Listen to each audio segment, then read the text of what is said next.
What's the most chaotic wedding you've ever been to? And what happened behind the scenes? I still remember the exact moment everything went so wildly wrong, like the split second when you realize a massive storm is about to hit, but you're already caught out in the open. Picture this, the DJ's microphone squealing with feedback, the bride's veil half torn and dangling from her hair, her mascara smudged into tear-streaked black lines on her cheeks, and about 100 guests staring slack-jawed as two furious mothers-in-law unleashed absolute chaos on each other. Chairs were overturned, someone's shoe had landed near the chocolate fountain, and several voices were shouting simultaneously. I swear there were entire tables of people who had no idea what was going on. They just clutched their drinks in stunned disbelief. It was the single most chaotic wedding I've ever attended, and possibly the most bizarre one I'll ever see in my life. Yet to truly appreciate how we ended up at that horrifying and hilarious spectacle, you have to rewind a few weeks, actually months, and see all the cracks that formed this perfect storm. My name is Jake, and I'd known the bride Rachel for years. We weren't best friends in high school, but we were friendly enough to keep in touch through college. Once we both ended up in the same city for work, we started hanging out more regularly. She was the kind of person who threw herself wholeheartedly into anything she cared about.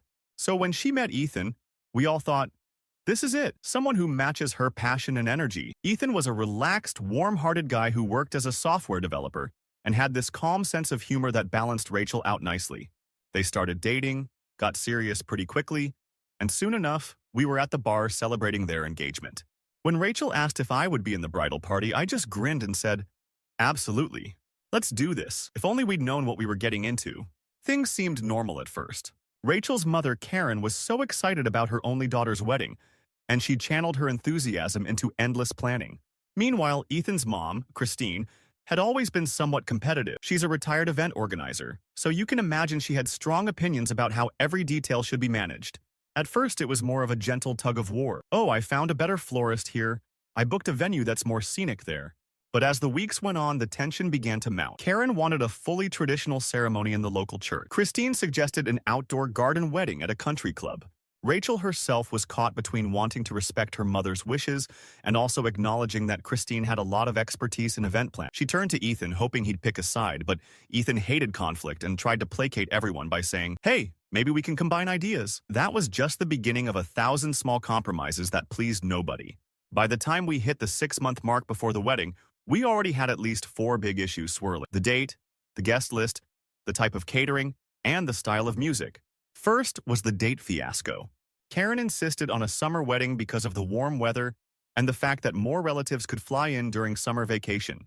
Christine pointed out that a fall wedding would be cheaper. Fewer couples get married in October, so venues offer discounts.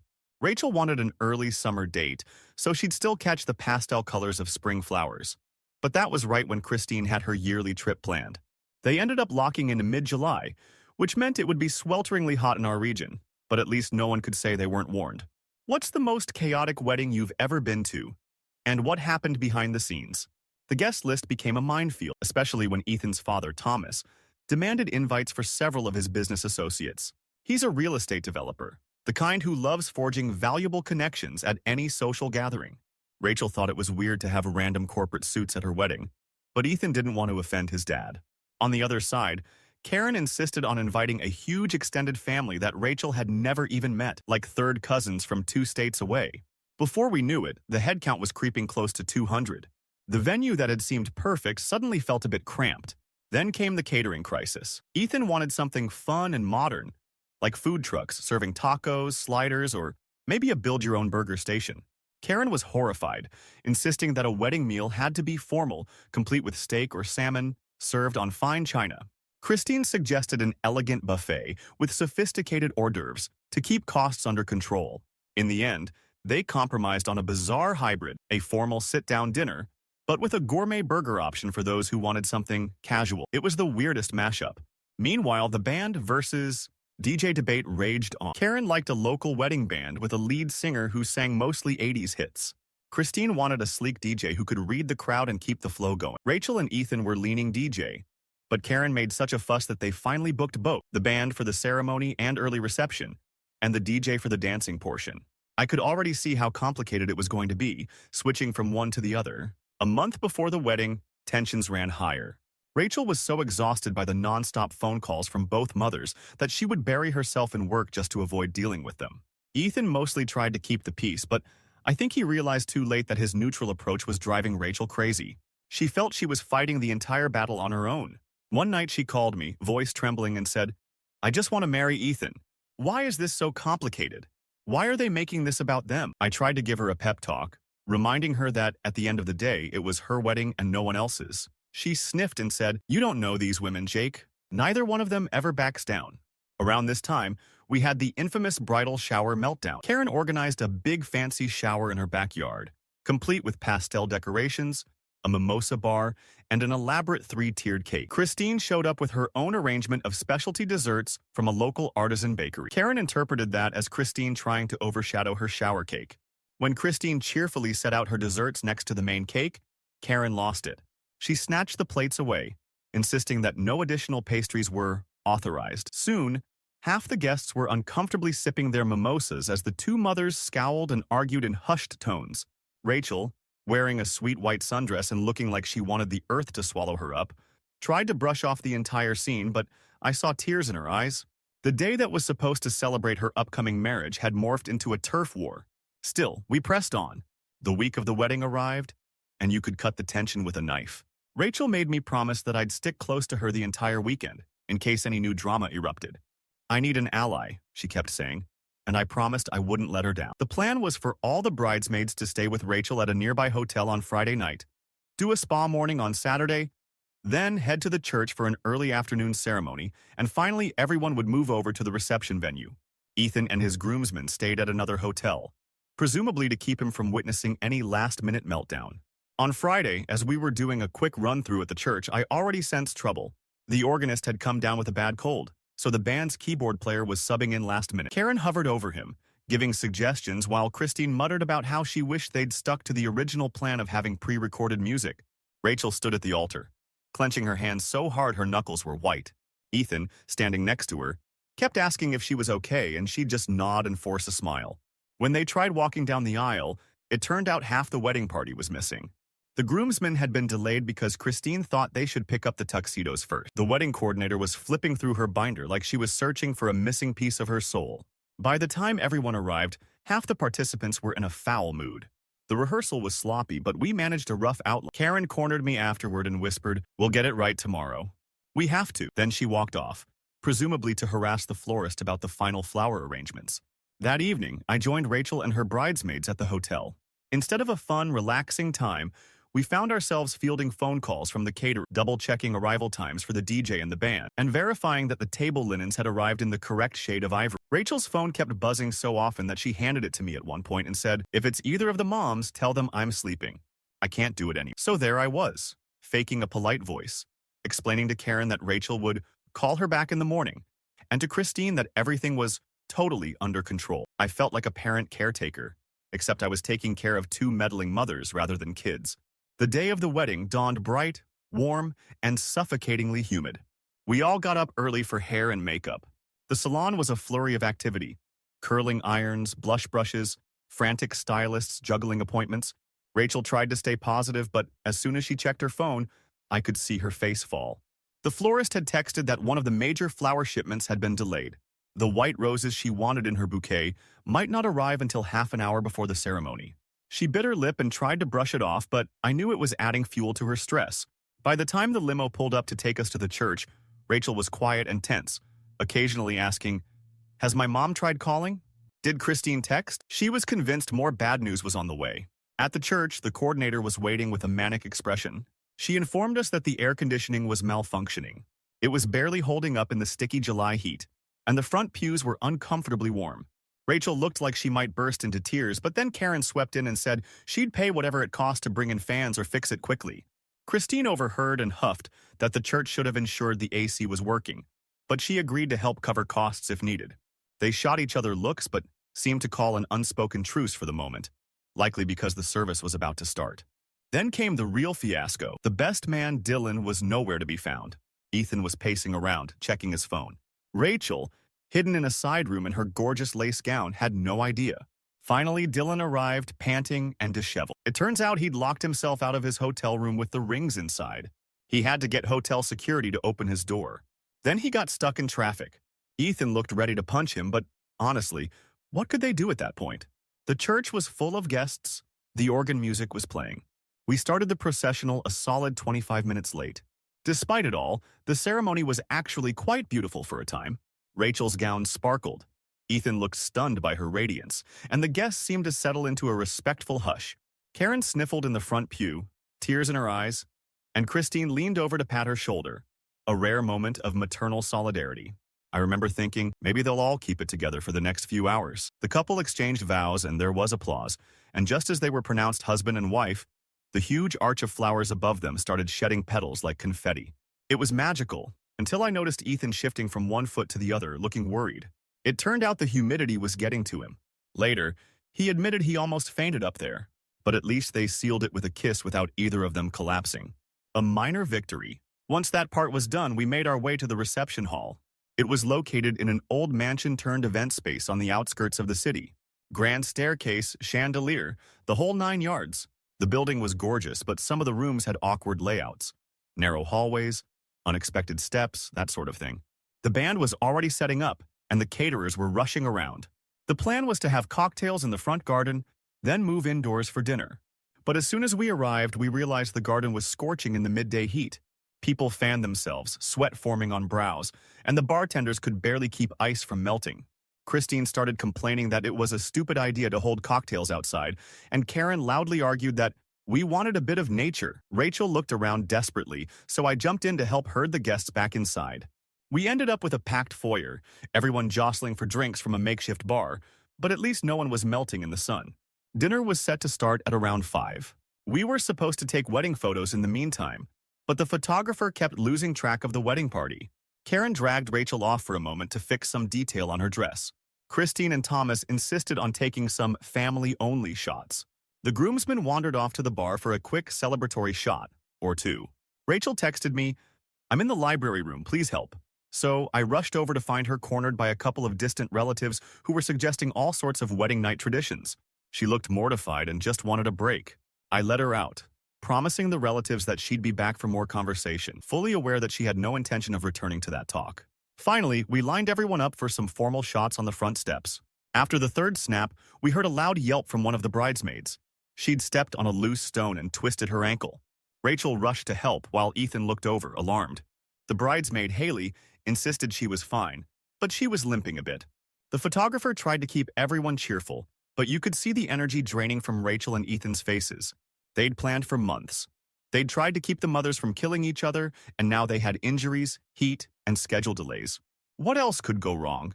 Plenty, as it turned out. During dinner, everything started off normal enough. The salad course was served, and folks were sipping wine, making polite conversation. Then the band decided to play some background tunes. Only they weren't quite in sync with each other. The guitarist and pianist had missed a crucial rehearsal. Suddenly, in the middle of a classic slow ballad, the guitarist hit some jarringly dissonant chords, enough to make half the guests wince and shoot glances at the stage. Christine stood up, marched over, and hissed something at them. They apologized and tried to correct, but the atmosphere had already gotten awkward. Then came the main course fiasco. People who'd requested steak got chicken, and the people who wanted chicken got steak. Waiters scrambled to fix the orders, but by then, half the table was complaining. Karen barked at the catering manager, while Christine glowered at the band. Ethan's dad, Thomas, was in conversation with a business associate at his table, acting like none of this was happening. Rachel ate maybe 2 bites, looking too stressed to enjoy the meal. The real meltdown arrived during the toasts. I gave my short speech first, just a heartfelt, lighthearted tribute to how Rachel and Ethan balanced each other. The best man, Dylan, followed with a somewhat awkward but well-intentioned story about how Ethan used to be too shy to talk to women and how meeting Rachel changed his life. People chuckled politely. Then Karen insisted on having the mic. She started off praising her wonderful daughter, but it quickly veered into veiled jabs at Christine. She mentioned how not everyone respected the deeply traditional aspects of a wedding. Christine, of course, felt attacked. She stood up, asked for the mic, and said something about embracing modern touches while keeping it classy, which felt like a direct critique of Karen's fussiness. They volleyed back and forth until they were basically insulting each other in front of everyone. Rachel stood up, eyes widening, and tried to intervene. Ethan tried to gently pull his mom away. The tension soared off the charts. That was the moment I saw the bride's face crumble into pure devastation. She whispered, "Please stop," but both mothers were too locked in their argument to hear her. Karen accused Christine of meddling in the final seating chart, which she had. Christine snapped back that Karen was the one who demanded pointless extravagance. A hush fell over the entire hall, all eyes fixed on these two going at it. Then one of the waiters, carrying a tray of champagne flutes for the toast, slipped on something. Someone had dropped ice or spilled a drink, I'm not sure. The tray flew, glasses shattered on the floor, champagne spraying. Guests jumped up, some chairs toppled, and it was all downhill from there. In the confusion, the DJ's mic emitted loud feedback, squealing painfully through the speakers. Someone from the band tried to cut the sound, but the screech had already set everyone's nerves on edge. Karen started yelling that the staff was incompetent. Christine added that if they'd listened to her, they would have hired professionals. Rachel stood there, trembling, tears rolling down her cheeks. Then, in an attempt to console Rachel, one well-meaning aunt tried to put an arm around her, accidentally catching the edge of her veil. It tore partially from her hair, leaving it dangling. Rachel gasped, and that's when Ethan, probably at the end of his rope, let out a frustrated shout, "Enough!" But enough was never enough for these two families. The entire meltdown grew. Christine stormed over to Karen, pointing a finger, and Karen snapped that Christine should watch her tone. Meanwhile, some of the guests started stepping away from their tables, afraid the fight might escalate physically. I saw the wedding planner bury her face in her hands. A few older relatives tried to calm the mothers, but at that point, everyone was too hot, too frazzled, too overwhelmed. Rachel stumbled off to the side, her dress catching on a loose piece of carpeting, nearly causing her to trip. Ethan rushed to steady her, but the damage was done. She had footprints on her hem.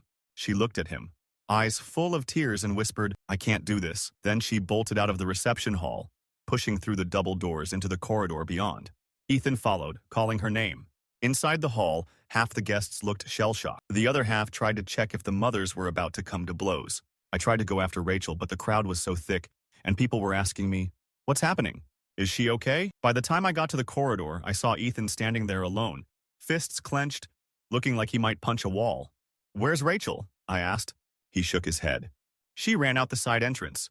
I found her eventually in a small courtyard, tears streaming down her face, her veil almost falling off, and her mascara running." She glanced up at me and said, "Jake, I can't believe they ruined this.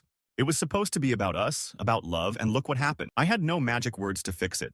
I just told her that none of this drama changed the fact that she and Ethan still cared about each other. She nodded, tears dripping onto the lace of her dress. Eventually, Ethan joined us, carefully navigating through the side door. He bent down beside her, took her hand, and said he was sorry for letting things escalate. She broke down, sobbing quietly, and told him it wasn't his fault. It was both families acting like children. They stayed that way for a while, neither speaking, just breathing. I stayed at a distance, giving them space to talk. After what felt like ages, Rachel wiped her face, took a deep breath, and said, "We should go back. We can't let them decide how our wedding day ends." Ethan nodded, helped her stand. Together, they walked slowly to the doors. I hurried back in, trying to see if the mothers had calmed down.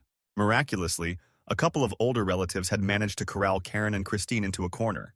They were speaking in hushed, tense voices, but at least they weren't screaming. The waitstaff was sweeping up broken glass. The DJ had the background music at a very low volume, and a few brave souls were finishing their dinner as if determined to salvage some normalcy. When Rachel and Ethan stepped into the room, there was a collective hush. You could see relief wash over the crowd. Rachel's makeup was smudged, her dress slightly dirty at the bottom, but she stood straight, took Ethan's hand, and said, "We're sorry for the interruption.